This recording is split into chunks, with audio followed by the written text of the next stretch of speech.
Territoire d'info, Public Sénat, Sud Radio. Bonjour à tous, bonne journée, nous sommes ensemble pendant une heure. Bienvenue dans la matinale de Public Sénat de Sud Radio avec la presse quotidienne régionale. Territoire d'info, vous le savez, c'est une heure de direct et on retrouvera notre invité politique à 8h. Aujourd'hui, c'est Jean-Christophe Lagarde, le président de l'UDI, qui était bien sûr au discours de politique générale du Premier ministre hier et qui sera débriefé par nos éditorialistes. Dans un instant, le JT des territoires, suivi du débat des éditorialistes de la presse quotidienne régionale. Puis vous retrouverez le Zappélisé, le premier zapping politique de la journée. Mais tout de suite, c'est le JT des territoires dans un instant.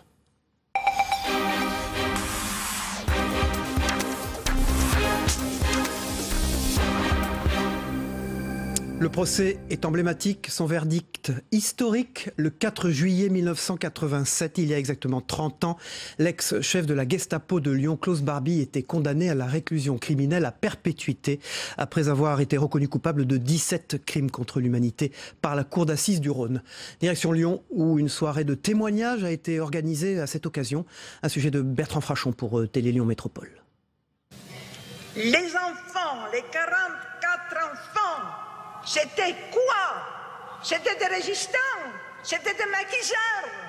Qu'est-ce qu'ils étaient? C'était des innocents. Le terrible témoignage de Sabine Zlatin, la directrice de la colonie des enfants d'Isieux, aujourd'hui décédée, a de nouveau résonné dans le palais de justice des 24 colonnes grâce aux archives vidéo. Une commémoration a été organisée hier soir pour les 30 ans du procès Barbie. On a voulu que Klaus Barbie soit jugé ici parce qu'il fallait un procès ordinaire pour un accusé extraordinaire. Notre souci, c'était que toute la procédure soit strictement respectée, que ce procès se passe dans la dignité. Ce ne devait pas être une mise à mort, ce devait être un procès où les droits de la défense soient strictement respectés dans le cadre d'un procès équitable. Aujourd'hui, c'est aussi un passage de témoin. Ces jeunes qui n'étaient pas nés, ces jeunes qui étaient très jeunes à l'époque et qui viennent ici adultes, parfois avec leurs enfants et qui transmettent cette histoire. C'est la transmission de l'histoire, c'est la transmission de la mémoire et c'est ainsi que l'histoire est vraie, grâce aux acteurs, non pas grâce aux livres d'histoire, mais grâce aux témoins directs. Présent à Lyon hier pour cette commémoration, Serge Klarsfeld insiste sur le côté fondateur du procès Barbie. C'était le premier procès pour crime contre l'humanité. Et il y en a eu d'autres, il y a eu Touvier, il y a eu Papon, et puis il y a eu les procès pour crimes contre l'humanité qui ont été intentés pour les crimes commis dans l'ancienne Yougoslavie ou au Rwanda. Et donc la justice pénale internationale a pris son essor dans ce palais de justice. Le ministère de la Justice a par ailleurs annoncé aujourd'hui l'ouverture des archives du procès pour favoriser le travail de mémoire. Et les ministres de la Justice, Nicole Belloubet, et de la Culture, Françoise Nyssen, ont donc annoncé lundi l'ouverture des archives de ce procès, aussi retentissant qu'emblématique, afin de favoriser toujours davantage le travail de mémoire. Bien sûr, cela prend un sens particulier, alors que ce matin, la France rend hommage aux Invalides à Simone Veil, un hommage national en présence du président de la République. Sans transition, dans l'actualité, on part dans les Vosges maintenant avec un énième rebondissement dans l'affaire Grégory. Muriel Boll, la belle-sœur de Bernard Laroche, est finalement maintenue en détention alors que son avocat a longtemps plaidé pour sa remise en liberté. Elle a été mise en examen jeudi pour enlèvement suivi de mort. On fait le point avec Stéphanie Renaud pour Vosges Télévisions. Son avocat a longtemps plaidé pour la remise en liberté de Muriel Boll, mise en examen jeudi pour enlèvement suivi de mort et immédiatement placée en détention provisoire. La belle-sœur de Bernard Laroche restera finalement en prison. Décision de la chambre d'instruction de la cour d'appel de Dijon. La justice s'appuie aujourd'hui sur le témoignage d'un cousin germain de Muriel Boll qui s'est présenté lui-même à la gendarmerie au mois de juin. Au moment de la mise en examen du couple Jacob, dans sa déposition, il est revenu sur la nuit du 5 novembre 84 et sur les violences que sa cousine aurait subies. Elle qui venait d'accuser son beau-frère de l'enlèvement du petit Grégory. Le même soir, en pleurs, elle lui aurait juré que c'était la vérité. Le 6 novembre, elle changera pourtant de version, affirmant finalement qu'elle ne s'était pas rendue le 16 octobre avec Bernard Laroche au domicile des Villemains, discours qu'elle maintient depuis plus de 32 ans maintenant. D'autres auditions et des confrontations sont prévues dans les jours à venir, selon Jean-Paul Tessonnière, l'avocat de Muriel Boll. On part maintenant dans les Hauts-de-France, à la veille des départs en vacances d'été. Attention sur les routes. Tous responsables est le slogan de la semaine de la sécurité routière dans la Somme. Sensibiliser et prévenir des accidents de la route en augmentation dans le département, c'est l'objectif de la préfecture. Adélaïne Bollard pour Rouéo TV dans le Nord. Un deux roues contre une voiture, le choc est toujours impressionnant et les conséquences souvent dramatiques. Ici, le blessé se plaint de douleurs aux jambes et l'objectif pour les pompiers est de le transporter aux urgences en toute sécurité. Cette démonstration efficace du SDIS de la Somme intervient dans le cadre de la semaine de la sécurité routière organisée par la préfecture. L'occasion pour les pompiers de rappeler quelques règles de bonne conduite sur la route. Le meilleur des comportements de toute façon, ce sera d'adapter sa vitesse aux conditions climatiques, aux conditions de circulation. Quand il fait beau, la vue est dégagée et là, la vitesse est augmentée. Et c'est véritablement cette notion de vitesse qui va permettre des aggravations des accidents. Il est donc important de rappeler les bons comportements à avoir à l'approche des départs en vacances. Si la vitesse reste la première cause des accidents et des blessures, l'alcool est bien celle qui fait le plus de morts sur les routes. L'alcool, le souci, c'est qu'il y a un phénomène d'alcoolisation qui fait que le cerveau nous donne, entre guillemets, la sensation d'avoir des réflexes. Et donc, on pense qu'on est encore en capacité, etc. On pense que même pour un petit trajet, on peut prendre la voiture, qu'on connaît la route, qu'on va pouvoir anticiper. Et non, en situation d'alcoolisation, on a une perte de réflexes et on met les autres et soi en danger. Au contraire de la tendance nationale qui tend vers une baisse du nombre de tués sur les routes, le département de la Somme accuse une hausse sensible des accidents. Depuis janvier, on compte chaque jour un accident et un blessé. Et pour tenter d'inverser cette tendance, l'un des moyens les plus efficaces est de mettre plus de gendarmes sur les routes. Il arrive que l'on voit des choses assez abjectes sur les réseaux sociaux, je n'ai pas peur de le dire, en disant oui, les gendarmes sont encore là, ils vont encore faire du chiffre. Quand on voit le nombre de morts, ils préviennent les accidents et les tuer. Parce que c'est toujours un drame pour une famille que d'avoir un accidenté grave ou que d'avoir un mort qui n'a rien demandé parce que quelqu'un en face de lui est venu, qu'il roulait trop vite, parce qu'il avait bu ou qu'il ne maîtrisait plus son véhicule, parce qu'il jouait, qu'il regardait son téléphone ou qu'il répondait au téléphone. Et il faut toujours rappeler que la route est un espace qu'on se partage et que chacun doit y prendre ses responsabilités. En France, en 2016, 3500 personnes ont perdu la vie sur la route. Cela va vous rappeler quelques souvenirs d'écoliers. Certains d'entre eux ont déjà rangé leur cartable. Même si la date officielle de la fin de l'année scolaire, c'est ce samedi, quelques établissements ont fermé leurs portes plus tôt. Et pour ce dernier jour d'école, c'est l'heure de dire au revoir à ses petits camarades de classe. Reportage à Bazoches en Paillé, Apolline Laurent pour TV Vendée. Mathis, tu vas pouvoir aider les autres à ranger la bibliothèque, la partie de la bibliothèque qui n'est pas rangée. Dans cette classe de CP, l'heure est au rangement. Ce soir, l'école fermera ses portes pour 2 mois de vacances. Alors avant de partir, chacun récupère ses petites œuvres, ses cahiers et surtout aide la maîtresse à ordonner la classe. C'est un petit peu le bazar. On doit tout ranger, ils doivent récupérer toutes leurs affaires. Donc là, heureusement, on est en demi-groupe. L'autre groupe est en lecture. Donc il y a beaucoup moins de bruit que ce matin. Mais sinon, c'est vrai que c'est un peu le bazar les derniers jours.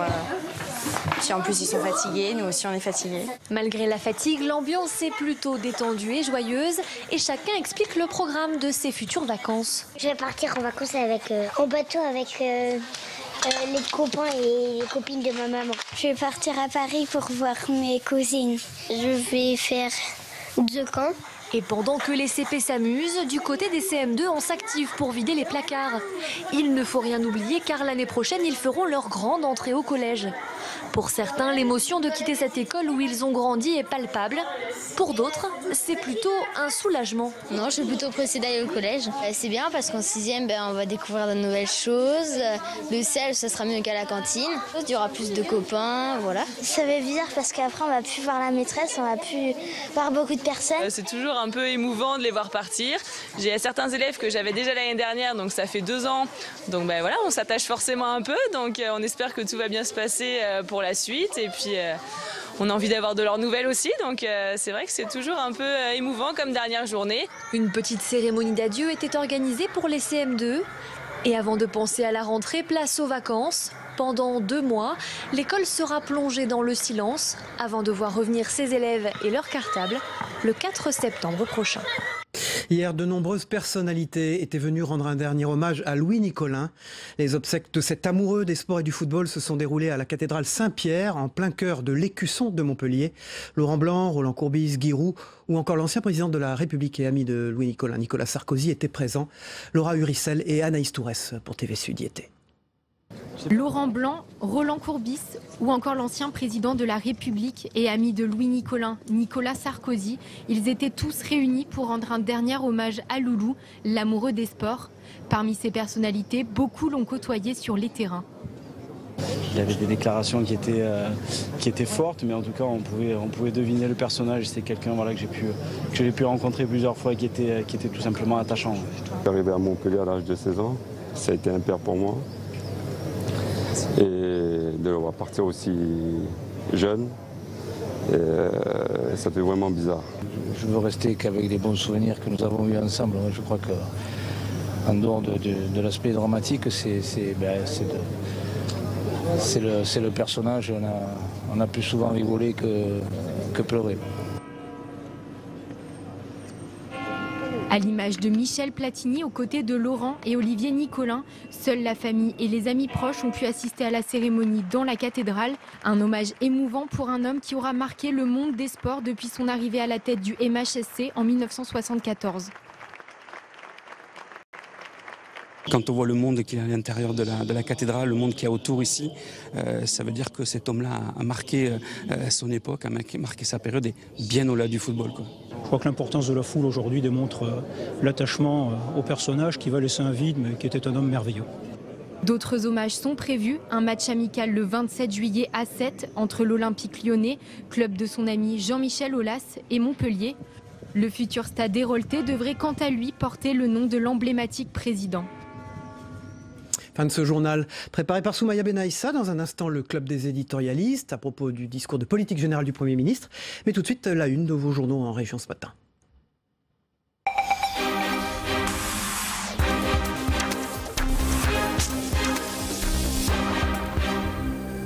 Évidemment, les annonces choc d'Édouard Philippe, c'est à la une du Midi Libre, évidemment, avec vaccin, tabac, diesel, impôts, police, logement, école, la feuille de route de l'exécutif dans le Midi Libre. Il faut dire aussi que Paul Carassi, le journal dirigé par Philippe Palla, indique « Point de grand humanisme libéral ici, que de l'hyper concret, de la réforme de la justice au prix des cigarettes, du déficit public addictif à l'avenir de la planète ». Au final, Philippe joue finalement la fluidité du couple exécutif. Pour le Télégramme, santé, fiscalité, éducation, les chantiers du gouvernement. Il a détaillé par le menu hier ces chantiers auxquels son gouvernement s'entend s'attaquer au cours des 5 prochaines années. Pour le Parisien, c'est les 12 travaux d'Édouard Philippe, avec un éditorial de Jean-Marie Montali. Hier, Philippe, que l'on disait effacé derrière Macron, s'est fait entendre parce qu'il a été concret et qu'il s'est adressé aux Français en essayant de répondre à leurs préoccupations. Pour l'Écho, discours, programme du Premier ministre, ça va saigner, indique le quotidien de Haute-Vienne. Les Insoumis lui ont refusé la confiance à 100%. On y reviendra dans un instant, évidemment, dans le club des éditorialistes sur ce discours de politique générale. Dans l'actualité aussi, l'école du mercredi, c'est fini. C'est dans Nord Littoral. Et puis dans la République des Pyrénées, ces écoles qui reviennent à 4 jours aussi. Seules 16 communes béarnaises ont choisi de changer de rythme avec les conséquences sur les activités périscolaires. La majorité préfère se donner du temps. La République des Pyrénées aujourd'hui. Mais aussi, dans Presse Océan, ces étudiants dans la galère. Selon la Croix-Rouge, la précarité s'installe chez les étudiants. Et la boutique Student Shop à Nantes leur permet d'équiper leur logement à moindre coût. C'est intéressant, c'est dans Presse Océan aujourd'hui. Pour le Maine libre, eh bien, c'est un problème aussi de plus en plus récurrent. Les harceleurs de rue de plus en plus actifs. C'est au Mans, les jeunes mancelles sont unanimes. Dans la rue, elles sont sans cesse abordées, importunées, sifflées. Et souvent contraintes d'imaginer des stratégies pour éviter les indélicats. Et ce qui se passe au Mans se passe un peu partout en France et notamment à Paris, bien sûr. Le Républicain lorrain aujourd'hui, avec l'étape lorraine du festival d'émotions fortes sur le Tour. C'est évidemment la une du Républicain lorrain. C'est la plus forte diffusion des journaux en Lorraine. Et puis, un mot sur un souverain européen dans le Petit Bleu d'Agen. C'est pas courant. C'est son Altesse Sérénissime, le prince Albert II de Monaco, qui est venu rendre hommage à ses ancêtres devant le château de Duras. Une visite d'amitié partagée avec les enfants des écoles, la population et les touristes qui étaient un peu surpris de voir le prince Albert de Monaco à Duras. C'est le Petit Bleu d'Agen. Voilà, sans transition, bien sûr. J'accueille les éditorialistes ce matin de la presse quotidienne régionale qui sont venus parler évidemment du discours de politique générale du Premier ministre. J'accueille Yves Arté, Journal Sud-Ouest, directeur éditorial. Bonjour Yves, merci d'être avec nous. Michel Urvois, le directeur éditorial de Ouest France. Lui, bonjour. Bonjour merci d'être Cyril. avec nous. Et Hervé Favre de La Voix du Nord. Merci d'être avec nous Hervé. Après les hauteurs d'Emmanuel Macron à Versailles, l'autre tête de l'exécutif, Édouard Philippe, a délivré un discours de politique générale, concret et un peu filou, selon la presse, notamment quotidienne régionale ce matin. 1h10 énoncé avec un débit rapide. Il a décliné la feuille de route de l'exécutif avec des annonces en matière d'éducation, de santé, d'environnement, de justice. Reste en flou sur certaines dépenses publiques. Pour Bruno Mège dans la montagne, au grand chef, les hauteurs quasi stratosphériques, à son premier collaborateur, le plancher des vaches, dit-il dans la montagne. Taxes d'habitation, CICE, ISF, ces réformes fiscales attendront 2019. Cependant, une baisse d'impôt globale de quand même 20 milliards d'euros au cours du quinquennat est prévue. Hervé Favre, dans La Voix du Nord, vous écrivez ce matin, quel que soit celui qui le prononce, le discours de politique générale tient plus du catalogue de mesures que du concours d'éloquence. Disons que le discours d'Édouard Philippe mérite une honnête moyenne, mais demandera à être confirmé par le contrôle continu, comme le baccalauréat, dont les résultats sont ce matin d'ailleurs. Oui, d'ailleurs, le contrôle continu, c'est ce que Emmanuel Macron a promis à ses ministres, puisqu'il insiste beaucoup, et à son Premier ministre, puisqu'il insiste beaucoup sur l'obligation de résultat, que lui-même va maintenant faire un discours tous les ans à la rentrée où il parlera de l'avancement de son projet. Donc, ce terme de contrôle continu, ça s'applique effectivement assez bien à la méthode Macron. Et disons que sur le contenu même du discours, oui, pour en avoir entendu quelques-uns dans la carrière de journaliste politique, bon, il s'en est bien sorti. Et c'est vrai que c'est un exercice difficile parce que, ou bien vous restez sur les hauteurs et on vous dit, oui, bah alors il n'y a rien de concret dans votre truc, ou alors vous allez justement dans le détail et on vous dit, vous manquez de souffle, vous manquez de perspective. Bon, finalement, je trouve qu'il s'en est plutôt bien sorti. Alors avant qu'on attaque les chantiers du gouvernement, santé, fiscalité, éducation, je voudrais faire un petit tour de table de savoir ce qui vous a surpris, vous. Voilà, c'était quelque chose d'attendu, de convenu. On va commencer par Michel Urvois. Qu'est-ce qui vous a surpris hier ?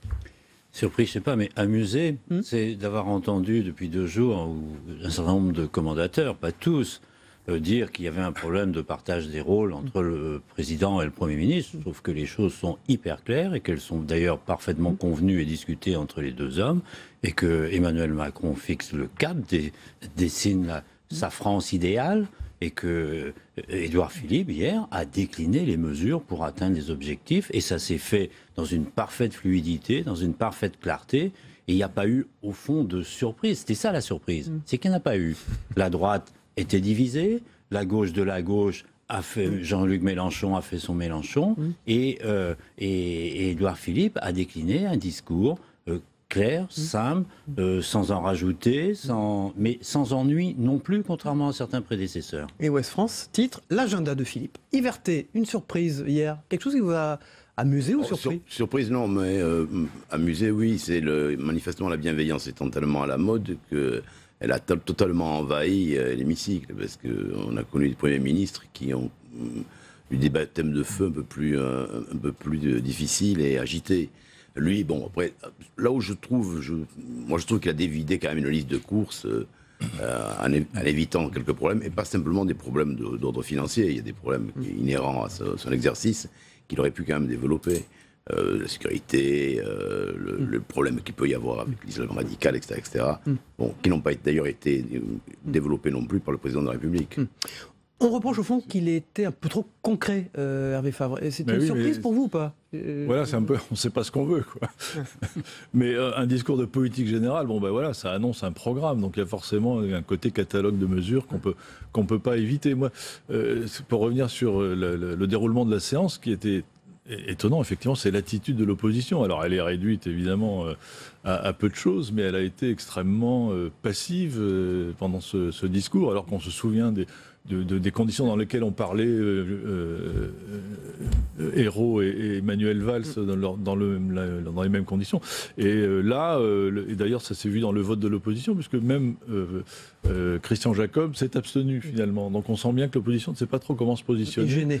Et veut finalement, comme son électorat, donner une chance à Édouard Philippe, qui a annoncé un programme sur lequel, à part la CSG, où là, effectivement, ils ont réagi, c'est un programme qui, quand même, est assez...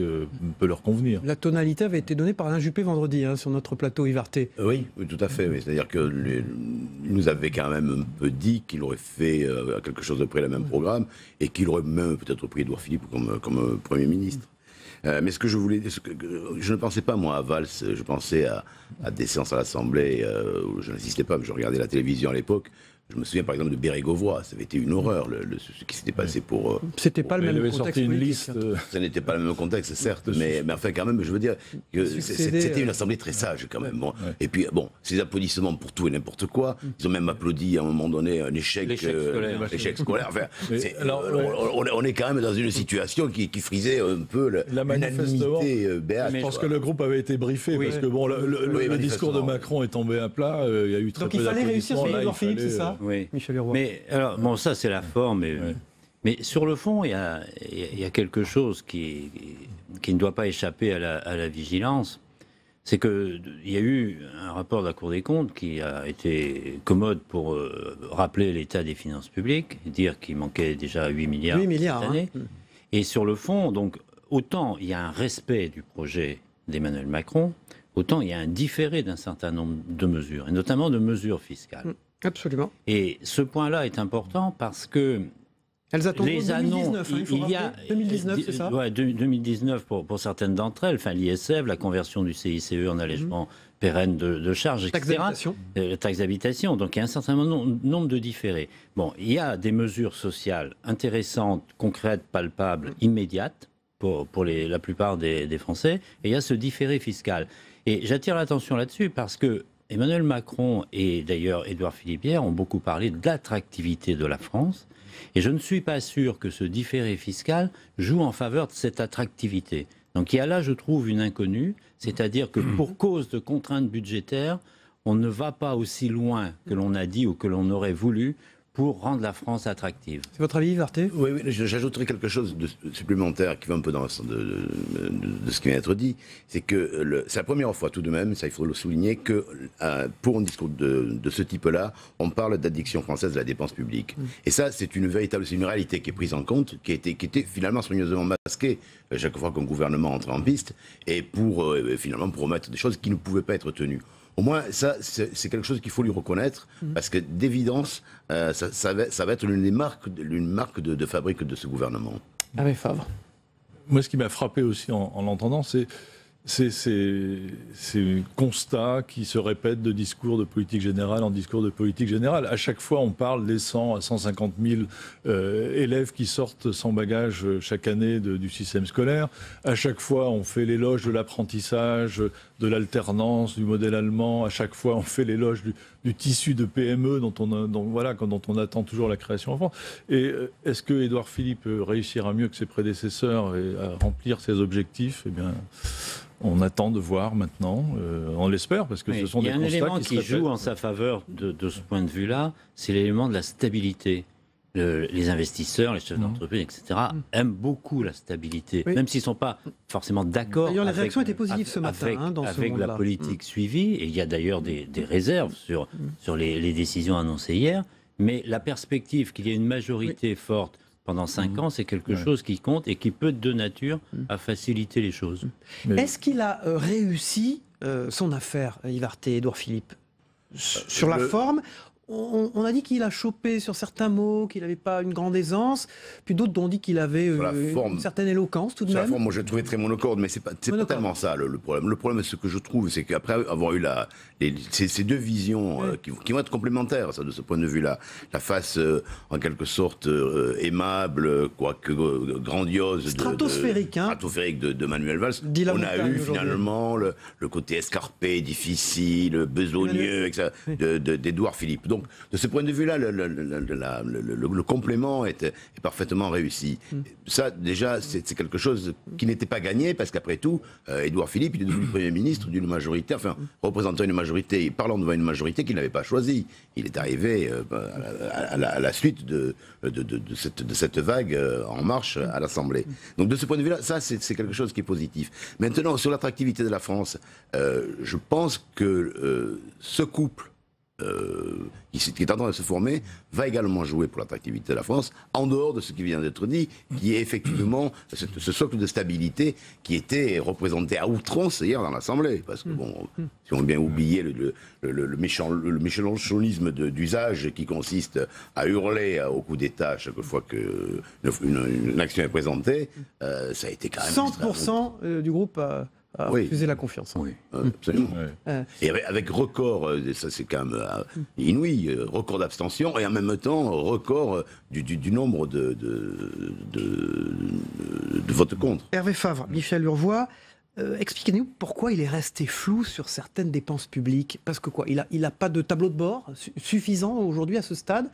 C'était sa crédibilité qui était en jeu, Hervé Favre. C'est vrai que c'est assez étonnant parce qu'il a quand même fait un tableau assez... pas apocalyptique, mais enfin très préoccupant de l'état de la France. On est dans les cordes, on est dopé, addict à la dépense publique. Donc effectivement, on attendait quand même derrière ça des mesures un peu plus drastiques. Et là, on est resté sur notre fin. Mais ça avait dramatisé. Des décalages fiscaux, effectivement. Il a agi sur les recettes, mais sur les économies...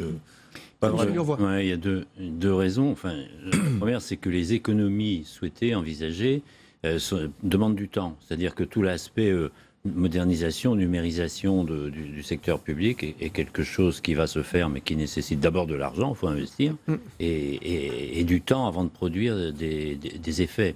Donc ça, c'est un élément qui est très difficile à quantifier. La seconde chose, c'est qu'il y a un pari sur la croissance. Il ne l'a pas trop dit hier. Il l'avait dit dans un entretien qu'il nous avait accordé il y a une dizaine de jours à Ouest France. Et en fait, cet aspect confiance, il n'a pas dit comme ça, mais on sent bien qu'il en espère un point de croissance et donc des recettes qui permettraient de tenir les promesses. Oui, mais sauf qu'il y avait sauf que la confiance n'est pas la même, le climat n'est pas le même. Et là, ce couple-là, comme disait Yves Arté, il a la chance peut-être de la créer, cette confiance. Et ce que vient de dire Hervé Favre, parce que Nicolas Sarkozy aussi voulait... François Hollande n'avait pas la confiance. Or là, il s'agit d'Édouard Philippe. Oui, mais François Hollande attendait des résultats qui effectivement sont en train d'apparaître un peu dans les statistiques. Bon, la situation, la conjoncturelle est un peu meilleure qu'elle ne l'était. Et un espoir d'amplification de la croissance, d'un accroissement des recettes pour tenir les promesses. Un petit mot sur la majorité. Elle a beaucoup applaudi. On a noté qu'elle était presque plus enthousiaste qu'au Congrès pour Emmanuel Macron. Bon, c'était un peu mécanique comme enthousiasme, parce que autant au Congrès, il n'y a pas eu d'applaudissements ou si peu, parce que je pense que la solennité des lieux, du moment, etc., a dû impressionner ce public de néophytes. À l'Assemblée, on leur avait manifestement dit de soutenir, d'applaudir le Premier ministre, clair, ce qui fait que toutes les 2 minutes, il y avait des applaudissements, même en ayant apparemment à certains moments pas bien entendu ce qui venait d'être dit, donc on applaudissait à l'échec scolaire. Enfin, c'était assez amusant. Et puis dans l'hémicycle, il y a un effet masse. Voilà, exactement. Vous avez quand même les 3/4 de l'hémicycle sont favorables, donc c'est vrai que pour l'opposition, ça va être assez dur. Est-ce que c'était un discours de droite, Yves Arté ? C'est un discours. Si on considère qu'un discours véritablement responsable est un discours de droite, oui, c'est un discours de droite. Bon, de ce point de vue-là, on peut enlever ça. Moi, je trouvais que c'était un discours extrêmement domestique, voilà, sans vouloir dévaloriser le terme domestique. Mais c'était effectivement un discours en relation avec les véritables difficultés, avec un pari difficile, 50 milliards d'investissements, 60 milliards de dépenses, c'est compliqué quand même à gérer. Merci. Yves Arté, je signale un papier dans Sud-Ouest intéressant sur un hôtel de Pampelune où résidait Hemingway aujourd'hui dans Sud-Ouest. Très intéressant. Merci Michel Urvois de Ouest France. Merci Hervé Favre de La Voix du Nord. On retrouvera vos éditoriaux respectifs dans vos quotidiens régionaux. Aujourd'hui, on passe à la météo des territoires, le temps qu'il fait en France aujourd'hui. On regarde ensemble. La météo vous est présentée par Terroléo Pro avec le concours de l'Assemblée des départements de France.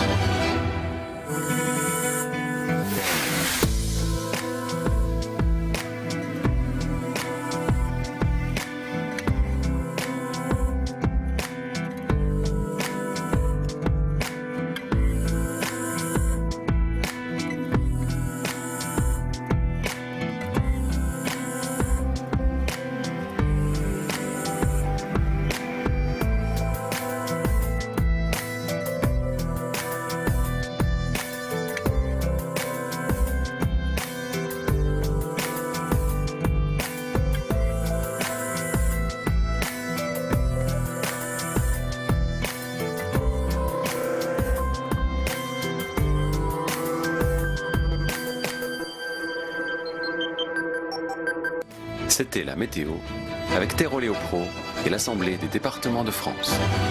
Voilà, dans quelques minutes, l'invité politique de Public Sénat de Sud Radio avec la presse quotidienne régionale, c'est Jean-Christophe Lagarde, le président de l'UDI, député de Seine-Saint-Denis, qui était bien sûr hier soir à l'Assemblée nationale. On recueillera son témoignage, mais tout de suite, le premier zapping politique des matinales d'infos qu'on regarde ensemble.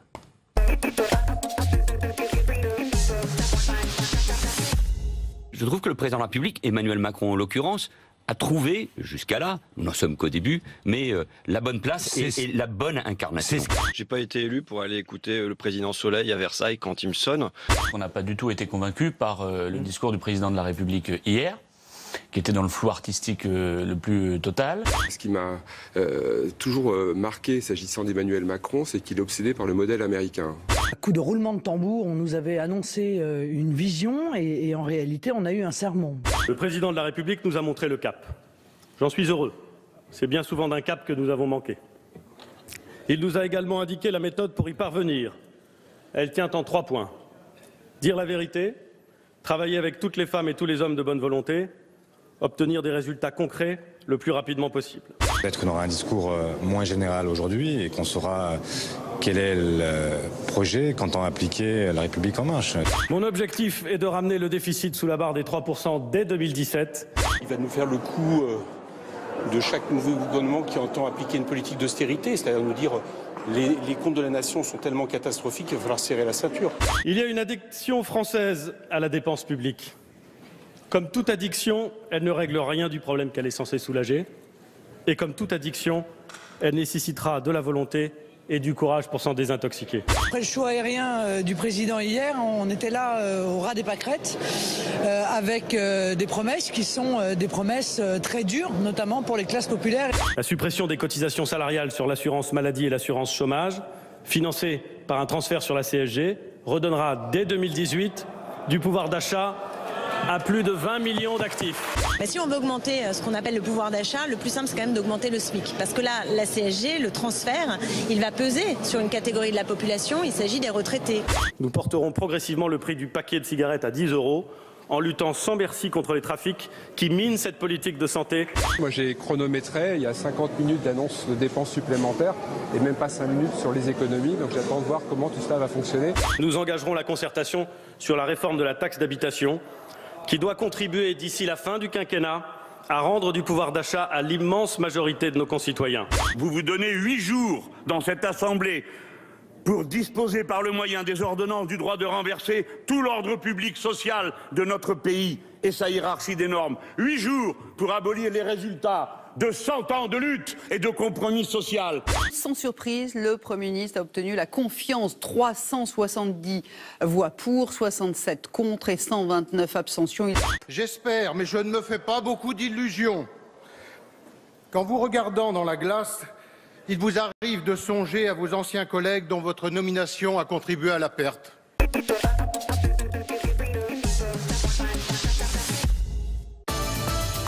Territoire d'info, Public Sénat, Sud Radio.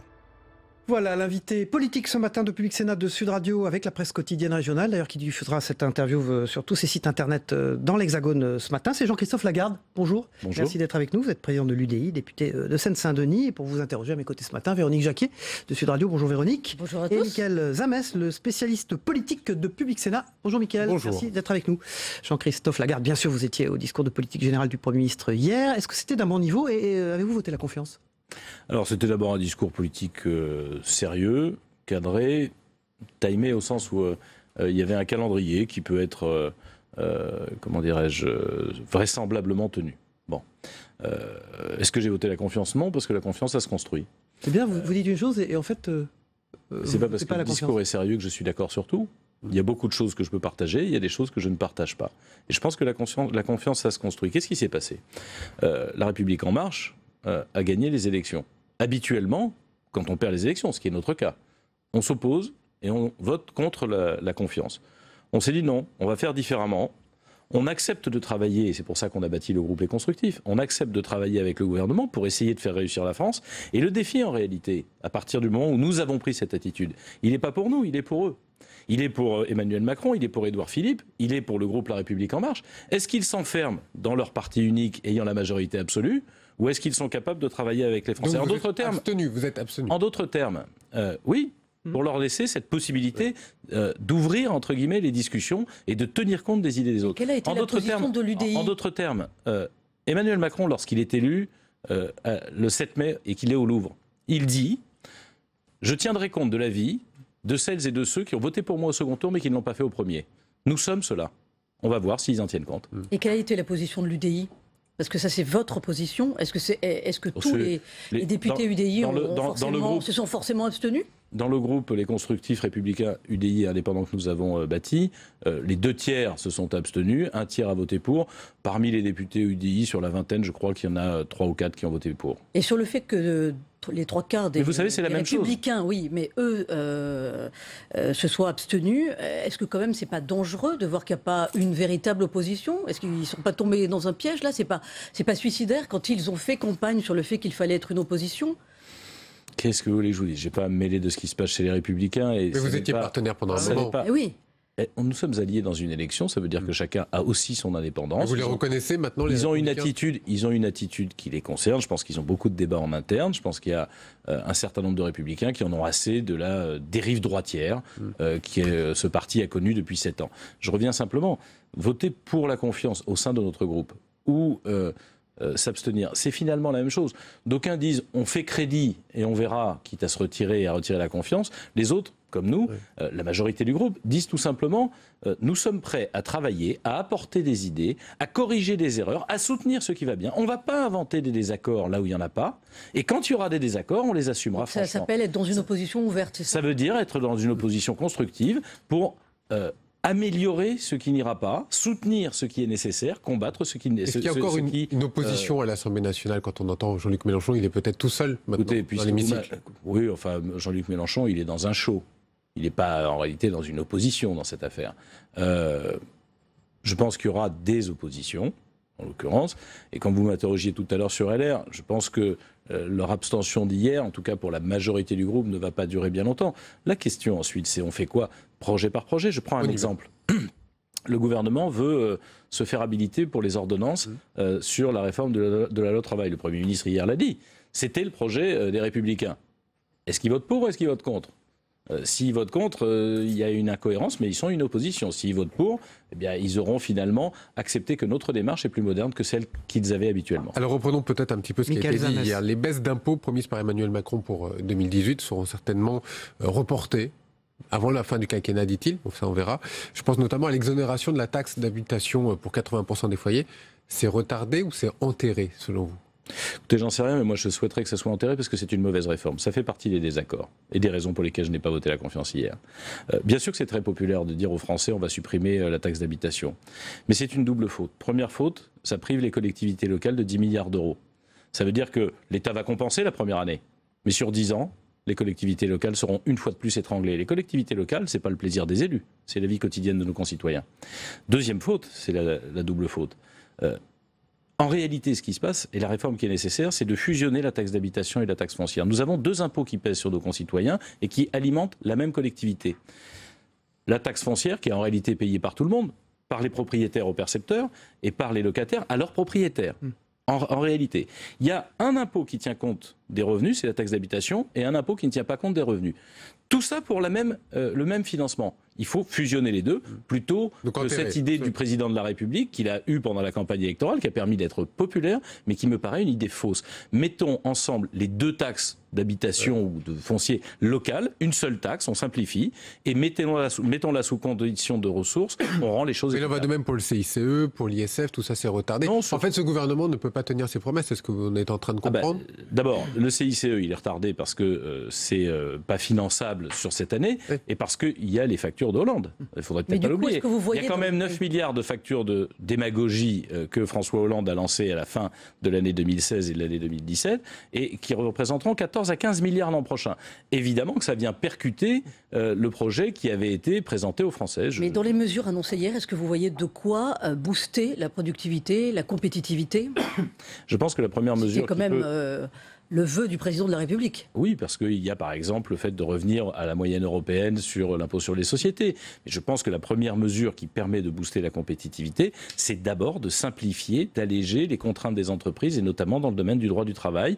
Il y a un champ qui n'a pas été évoqué, c'est aussi ce que j'appelle moi la dénormalisation. La France crève sous le poids des normes que l'administration invente tous les matins. La France finit par être un modèle figé, paralysé par ce carcan de normes, alors que les autres pays sont beaucoup plus mobiles, et donc nous sommes en retard. C'est Jean-Christophe Lagarde, le président de l'UDI, député de Seine-Saint-Denis, qui est notre invité politique ce matin. Jean-Christophe Lagarde, vous êtes fumeur ? Pardon, oui, hélas. Bon, le paquet de cigarettes à 10 €, c'est une mesure populaire ? Oui, mais moi je ne vote pas en fonction de problèmes personnels. Je pense qu'il y aura un débat là-dessus, et moi je ne suis pas d'accord avec cette idée.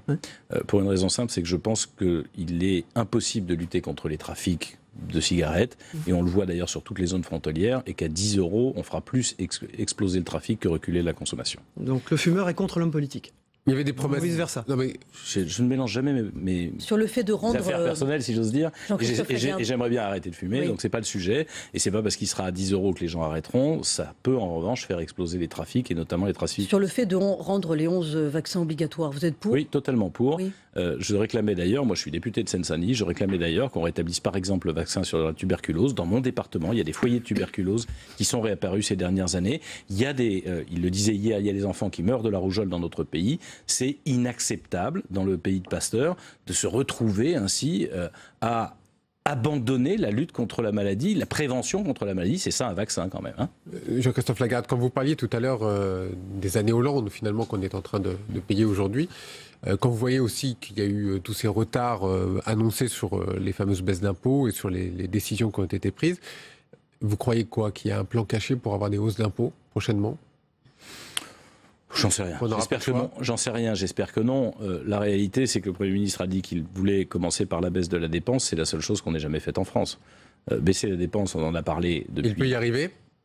Baisser la dépense, on en a parlé depuis des décennies.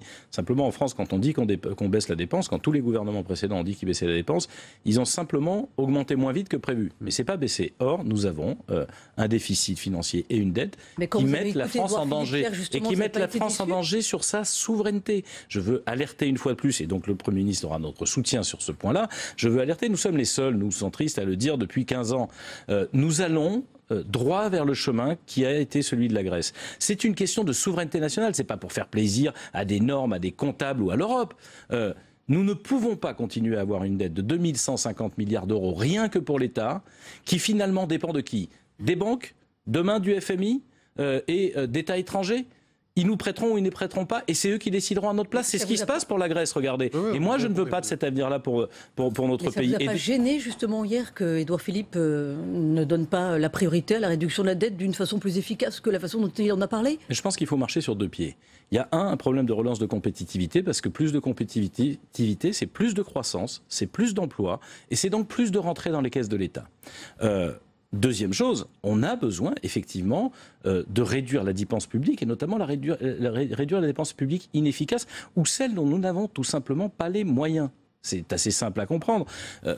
Aujourd'hui, au niveau de la sécurité sociale, c'est à partir de la fin septembre, je crois, que tout ce que nous consommons, médicaments, médecins, examens, opérations, est consommé à crédit et sera payé par nos enfants. Alors hier, de quel droit une génération se soigne aux frais de ses enfants, c'est-à-dire fait en sorte que ses enfants ne pourront pas se soigner? Mais hier, justement, est-ce qu'il ne fallait pas que soit évoquée une grande réforme de la santé, plutôt que la hausse du tabac, les 11 vaccins obligatoires? Est-ce qu'il ne faut pas remettre quand même beaucoup plus de choses sur la table? Je pense qu'il y avait un certain nombre de propositions dans la campagne présidentielle sur la réforme de la santé, mais nous en avons, nous en ferons. Et on verra bien si le gouvernement, si le chef de l'État, si sa majorité sont ouverts à ces propositions. Il y a des choses à faire, par exemple, dans le domaine... Oui, non, mais on verra bien. Ça fait une semaine, ou 10 jours qu'existe l'Assemblée nationale. Je ne vais pas écrire l'histoire avant qu'elle se produise. Positionnement. Vous dites, on va regarder, on va attendre, on va voir. Est-ce que vous pouvez nous dire un petit peu plus sur votre positionnement, qui a l'air d'être peut-être pris entre, d'un côté, les constructifs, les LR, le centre, l'UDI? Où est-ce que vous vous positionnez aujourd'hui? Vous venez de faire un mélange, parce que les constructifs et l'UDI, c'est nous quand même. Hein. Bon, donc on n'est pas pris entre qui que ce soit, puisqu'on n'est pas pris entre nous et nous, si je peux me permettre. Mais pour essayer d'expliquer quelque chose qui va vous paraître peut-être très difficile, mais finalement qui me paraît à la fois nouveau et sain. on va simplement faire comme n'importe quel Français, regarder projet par projet ce que fait le gouvernement. Vous croyez que nos auditeurs et nos téléspectateurs, ils se disent tout est bien ou tout est mal? Non, il y a des bonnes choses. Quand par exemple il parle de l'égalité sur les retraites, nous le soutiendrons. Lorsqu'il évoque la nécessité de reconstruire une éducation nationale, il commence son discours par là, qui permet l'ascenseur social, c'est notre ADN. Lorsqu'il parle de l'augmentation de la CSG, je pense que c'est une mauvaise mesure et je la combattrai, parce que à la fois ça ne crée pas de compétitivité ni d'emploi, et ça ne crée pas non plus de pouvoir d'achat. Parce que, pardon de le dire, pour les salariés c'est bon, mais pour les fonctionnaires, les retraités, etc., c'est mauvais. Je pense que ça c'est une erreur. Sur les faits... Vous voyez, on va sortir de la politique. En fait, c'est pour ça qu'on a construit ce groupe et qu'on construira, je l'espère, une force politique. Alors, on va sortir de la politique caricaturale, de la politique réflexe, et on veut rentrer dans la politique réflexion. Il y a effectivement des gens qui proposent des projets au gouvernement ou même au Parlement, et on peut juger de ce qu'ils disent, pas en fonction de leur étiquette. Moi, je ne savais pas en entrant dans l'hémicycle ce que j'allais voter sur la confiance ou pas, et j'ai écouté le Premier ministre. Et par exemple, il y a une idée qu'il a soulevée et qui m'a heurté, et que je combattrai également, que personne n'a repéré évidemment, qui est le retrait aux maires de la possibilité d'aménager leur ville à travers les permis de construire. Je pense que c'est un recul démocratique extrêmement mauvais, extrêmement dangereux. Malheureusement, dans une assemblée où il y a quasiment plus d'élus locaux ou de gens qui ont eu ce parcours, donc ils vont dire que c'est formidable, sans se rendre compte que les maires, les conseils municipaux sont encore le dernier lien de nos concitoyens avec la démocratie, et qu'un maire qui ne peut pas aménager sa ville, il subit toutes les conséquences de gestion pour les écoles, les espaces verts, les équipements publics, etc. Mais par contre, il n'a plus l'impulsion. Ça, c'est pas de la démocratie, et ça, je pense que c'est une erreur d'orientation. Christophe Lagarde, vous étiez maire, vous êtes député, il faudra choisir certainement... Non, il n'y a pas de choix. Je vous rappelle que c'est la loi, vous êtes contraint à abandonner votre mandat précédent. Et alors ? Voilà, je vais être contraint à abandonner mon mandat de maire. Je l'ai expliqué dans la campagne électorale et c'est assez évident. Jean-Christophe Lagarde, cérémonie d'hommage nationale à Simone Veil ce matin aux Invalides en présence du président de la République. Je crois qu'elle a été présente le jour de la naissance de l'UDI. Elle a même symboliquement eu, je crois, la première carte d'adhérent à votre parti. Cette carte étant très grande dans le bureau du président de l'UDI que je suis. Quel vous êtes. Quel souvenir personnel vous avez de Simone Veil ? Moi, j'ai 3 souvenirs personnels très rapides. Le premier, c'est que je me suis engagé en 1989 dans la campagne européenne qu'elle conduisait pour notre famille politique. C'était à l'époque le CDS, ça s'appelait comme ça à l'époque. Centre des démocrates sociaux. Le deuxième souvenir personnel, c'est que lorsque je suis devenu maire de Drancy, il n'y avait pas de mémorial sur la déportation pour transmettre la connaissance et la mémoire aux enfants. Et j'ai appelé Simone Veil, elle était présidente de la Fondation pour la mémoire de la déportation, et je lui ai demandé si on pouvait travailler ensemble. Elle a immédiatement dit oui, et je peux vous assurer qu'elle a à la fois pris les choses en main pour bouleverser et renverser toutes les résistances avec une autorité et un caractère aussi redoutable qu'admirable. Et le troisième souvenir, c'est celui que vous évoquiez. Lorsqu'avec Jean-Louis Borloo, nous avons bâti l'UDI, lancé l'UDI, c'était en 2012 à la Mutualité. Elle a tenu à être là, et alors qu'elle était déjà fatiguée, malade, elle est arrivée au bras de Jean-Louis Borloo, et il y a eu dans toute la salle un frisson terrible. Maintenant, je peux dire pourquoi elle a tenu à être là. L'UDI, les discussions que nous avons eues ensemble pour créer l'UDI, ça s'est fait dans son salon, place Vauban, avec Antoine Veil, son mari, qui nous a quittés quelques années avant, 3 ans avant. Merci, on ne le savait pas ça. Merci Jean-Christophe Lagarde, président de l'UDI, député de Seine-Saint-Denis. On passe au débrief de vos propos dans un instant. Merci.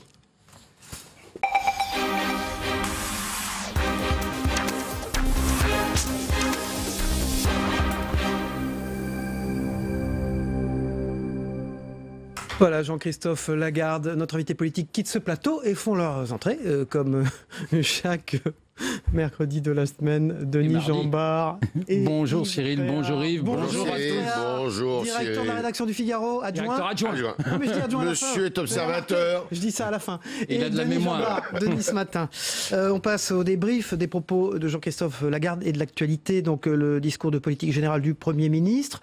Jean-Christophe Lagarde l'a trouvé de bonne tenue, mais il s'est abstenu. Est-ce que c'est pas une position compliquée à tenir, ça, Yves Traor ? De toute manière, la droite et le centre, le centre de droite, je dirais, sont dans l'embarras depuis le début, puisque, sincèrement, les mesures annoncées par Édouard Philippe, qui sont celles qui avaient été annoncées pendant la campagne par Macron, sont des mesures, la droite, si j'ai bien de mémoire, elle les a jamais faites. Donc maintenant, reste à Macron et Philippe apporter la démonstration qu'ils vont la faire, cette politique, qu'ils vont faire ces réformes. C'est pas simple, on sait que le pays est un pays qui se cabre, comme disait le président de la République avant-hier, dès qu'on le réforme. Mais sincèrement, les baisses de charges, la baisse de l'impôt sur les sociétés, la baisse des prélèvements obligatoires, la baisse de la dépense publique, toutes ces mesures-là, ce sont des mesures que la droite, elle a toujours prônées, qu'elle a eu du mal à faire et qu'elle n'a pas fait souvent. Maintenant, à eux de jouer. Donc, c'est ça qui est incroyable. Et on voit même qu'une ligne dure à l'intérieur des Républicains, sans parler des centristes, eh ben, elle tient pas, puisque la majorité des Républicains hier se sont abstenus, hein, y compris le président du groupe, M. Christian Jacob.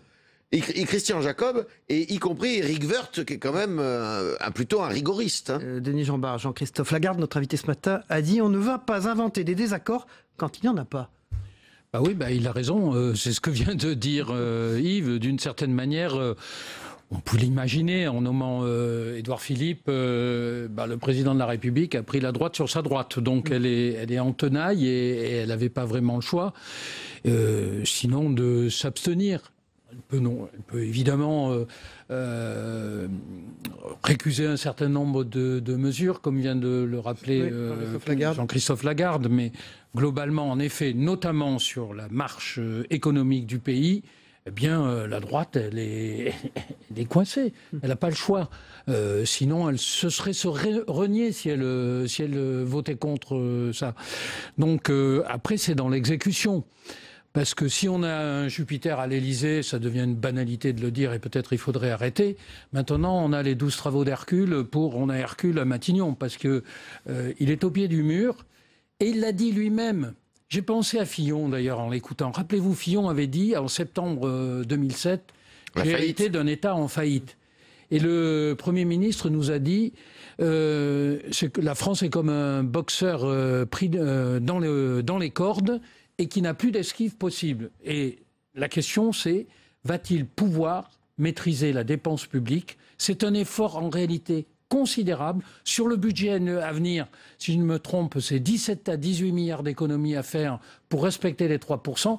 Pour la faire baisser sur les 5 ans, la dépense publique, moi je pense que c'est le grand mal français.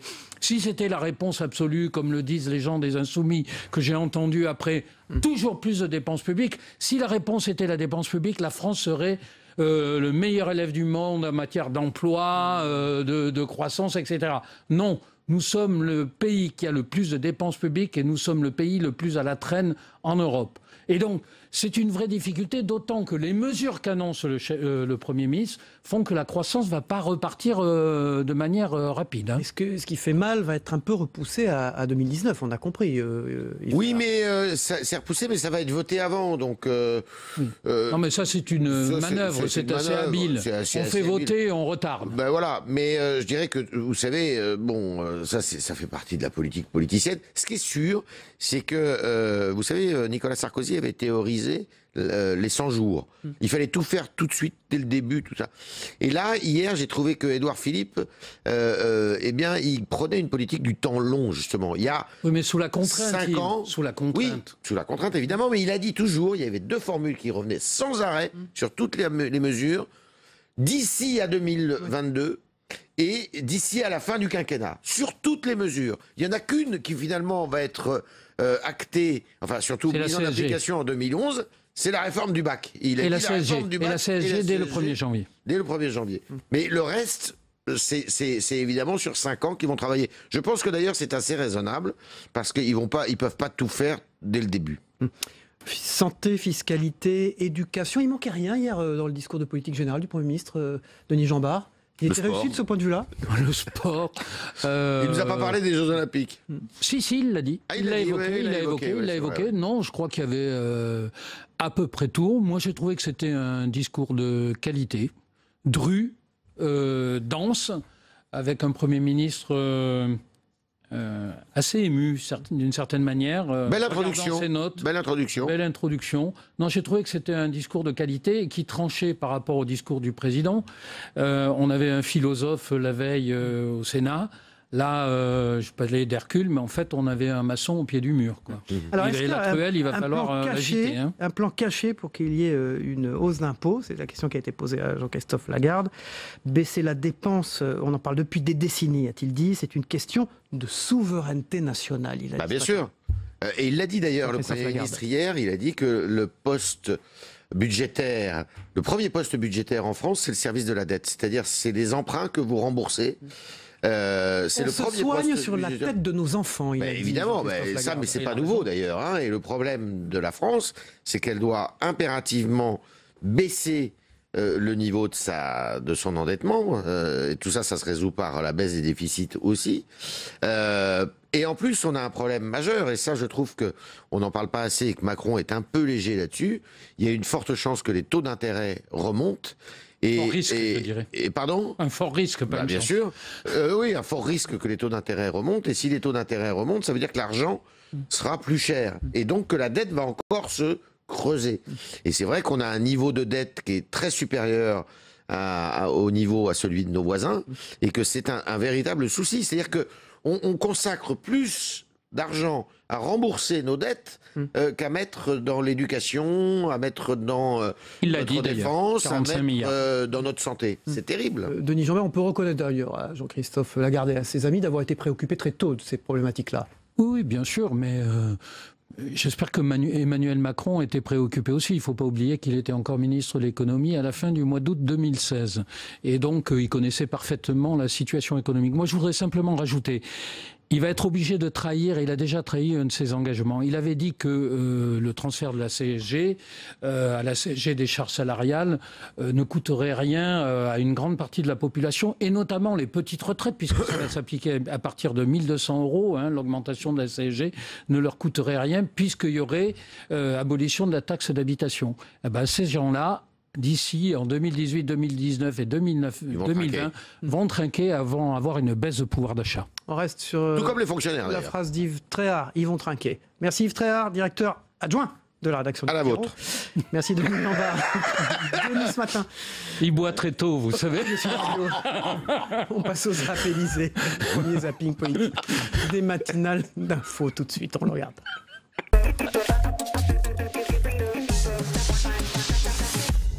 Je trouve que le président de la République, Emmanuel Macron en l'occurrence, a trouvé, jusqu'à là, nous n'en sommes qu'au début, mais la bonne place et la bonne incarnation.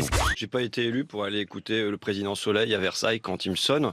On n'a pas du tout été convaincu par le discours du président de la République hier, qui était dans le flou artistique le plus total. Ce qui m'a toujours marqué s'agissant d'Emmanuel Macron, c'est qu'il est obsédé par le modèle américain. À coup de roulement de tambour, on nous avait annoncé une vision et en réalité, on a eu un sermon. Le président de la République nous a montré le cap. J'en suis heureux. C'est bien souvent d'un cap que nous avons manqué. Il nous a également indiqué la méthode pour y parvenir. Elle tient en 3 points. Dire la vérité, travailler avec toutes les femmes et tous les hommes de bonne volonté, obtenir des résultats concrets le plus rapidement possible.